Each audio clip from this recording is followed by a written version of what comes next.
সেনাবাহিনীকে নিয়ে আনন্দবাজারের সংবাদ মিথ্যা, অন্তর্বর্তী সরকারের প্রধান উপদেষ্টা প্রেস উইং। বাংলাদেশের সেনাবাহিনী নিয়ে ভারতের আনন্দবাজার পত্রিকায় প্রকাশিত সংবাদকে মিথ্যা ও ভিত্তিহীন দাবি করছে অন্তর্বর্তী সরকারের প্রধান উপদেষ্টার প্রেস উইং। শুক্রবার তাদের ভেরিফাইড ফেসবুক পেজ ফ্যাক্ট এ এক পোস্টে তারা জানায়, এই প্রতিবেদন বাস্তবতার সঙ্গে কোনো সম্পর্ক নেই এবং এটি শুধুমাত্র একটি বলিউডি রোমান্টিক কমেডির মতো মন করা গল্প। প্রেস উইং আরও বলছে, ভারতীয় গণমাধ্যম বাংলাদেশের বিরুদ্ধে তথাকথিত হাইব্রিড যুদ্ধ কৌশল ব্যবহার করছে। এই কৌশল দীর্ঘদিন ধরে শেখ হাসিনাকে প্রক্সি হিসেবে সমর্থন দেওয়ার পাশাপাশি বাংলাদেশের জনগণ ও প্রতিষ্ঠানগুলোকে অসম্মান করার উদ্দেশ্যে পরিচালিত হয়ে আসছে। বিশেষ করে যে জনগণ ও প্রতিষ্ঠানগুলো গত জুলাই আগস্টে স্বৈরাচারী শাসনের অবসান ঘটিয়েছে তাদের টার্গেট করা হচ্ছে। হাইব্রিড যুদ্ধ ও অপতথ্যের ব্যবহার। পোস্টে আরো উল্লেখ করা হয় যে হাইব্রিড যুদ্ধের অংশ হিসেবে বিভিন্ন ধরনের অপতথ্য ব্যবহারের মাধ্যমে জনগণকে বিভ্রান্ত করার চেষ্টা করা হচ্ছে। উদ্দেশ্য হলো বাংলাদেশের জনগণকে অভ্যন্তরীণভাবে দুর্বল করা এবং তাদের স্বাভাবিক বন্ধু ও মিত্রদের থেকে বিচ্ছিন্ন করা। প্রেস উইং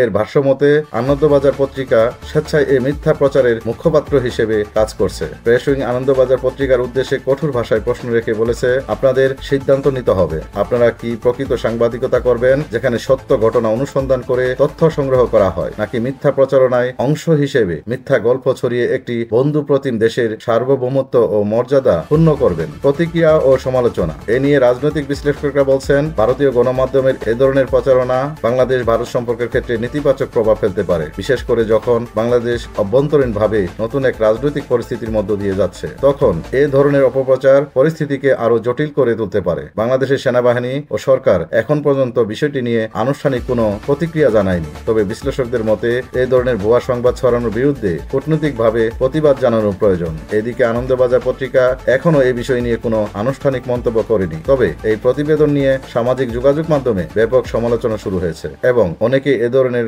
অপতথ্যের বিরুদ্ধে কঠোর ব্যবস্থা নেওয়ার আহ্বান জানাচ্ছেন।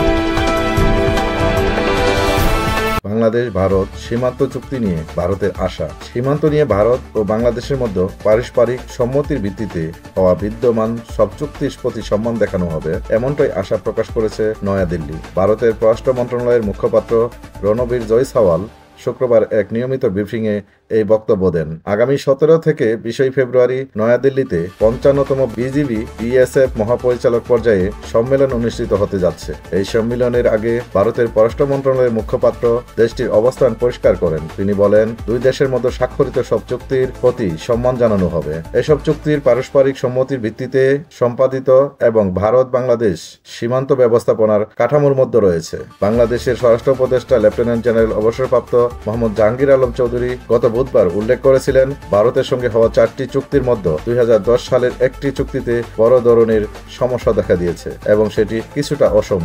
বাংলাদেশের স্বরাষ্ট্র উপদেষ্টার এই মন্তব্যের বিষয়ে জানতে চাইলে রণবীর জয়সওয়াল বলেন, দুই দেশের সীমান্তরক্ষী বাহিনীর মহাপরিচালক পর্যায়ে সম্মেলনে সীমান্ত সম্পর্কিত সব বিষয় নিয়ে আলোচনা হবে। তিনি আরো বলেন, ভারত ও বাংলাদেশের মধ্যে সম্পাদিত সীমান্ত চুক্তিগুলো উভয় দেশের নিরাপত্তা, বাণিজ্য ও অবকাঠামো উন্নয়নকে ইতিবাচক অবদান রেখেছে। তিনি আশাবাদ ব্যক্ত করেন, এসব চুক্তিকে সম্মান জানিয়ে উভয় দেশ পারস্পরিক স্বার্থ রক্ষা করবে। উল্লেখ্য, বিজিবি বিএসএফ মহাপরিচালক পর্যায়ে সম্মেলনে সীমান্ত ব্যবস্থাপনা, অবৈধ অনুপ্রবেশ, চোরাচালান এবং অন্যান্য গুরুত্বপূর্ণ বিষয় নিয়ে আলোচনা করা হবে বলে জানা গেছে। এই সম্মেলনে বাংলাদেশ ভারত সীমান্ত নিরাপত্তা ও সহযোগিতা আরও দৃঢ় করবে বলে আশা করা হচ্ছে।